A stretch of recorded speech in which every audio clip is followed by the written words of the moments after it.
Solving perimeter polygons. Perimeter is the length of the boundary of a plane figure.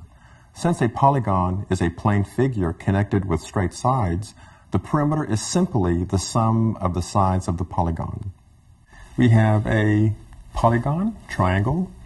Each side is represented by a letter. We have this side represented by letter A, letter B, letter C. The perimeter of this polygon would equal to the sum of the three sides. A plus B plus C.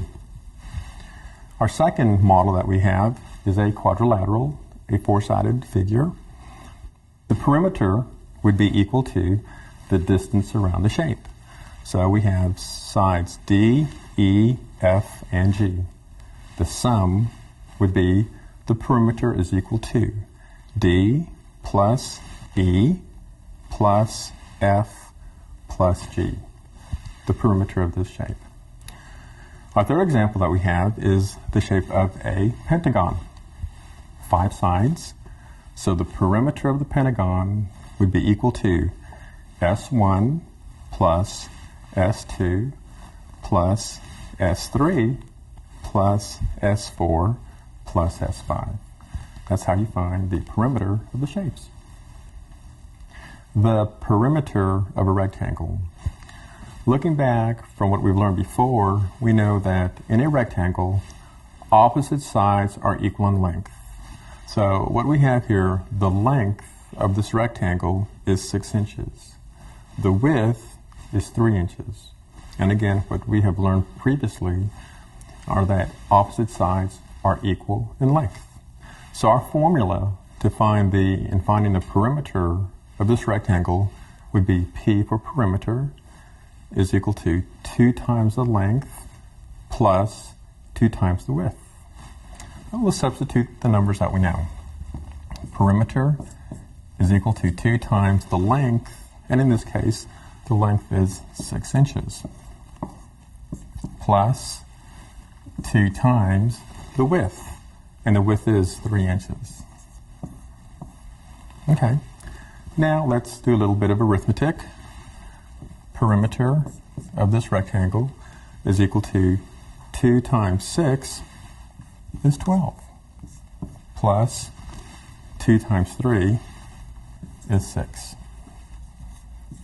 The perimeter, then again continuing with our formula, the perimeter would be equal to 12 plus 6, which would be 18 inches, which I denoted by putting 2 little marks here, or you can also write 18 IN. This would be the perimeter of this rectangle. Now let's look at a square. And again, from what we've learned previously, a square has 4 equal sides. So we've written up here the perimeter of a square is equal to 4 times S, or 4 times the length of one side. The side of this square, we say, is represented by 8 feet. So let's substitute the numbers that we know. P for perimeter is equal to 4 times 8. 4 times 8 would be 32 feet. So we know that the perimeter of this square is 32 feet. I'm in the process of putting up 2 new buildings on the property that I have here. I drew up the plans. I told the architect what I wanted. I went on my drafting table and used my math skills to make up the plans. And these are the drawings that he made. And the existing building, the one that's not shaded, is 18,800 square feet. I'm attaching a large building there that's shaded, is going to be 21,000 square feet, and that's for my publishing company. And I'm also adding another building that's 5,472 square feet, and that's for our other business that we do electrical discharge machining with. And there's an existing fence around the building, and I just sharpen up the corners. This is just a little radius over here. And I'm going to have to add some fencing onto this piece of property.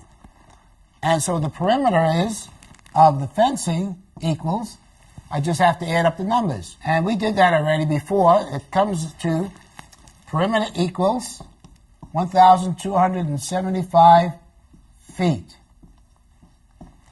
So all the fencing around here is 1,275 feet. Now, how long is that? To give you a little idea, 1 mile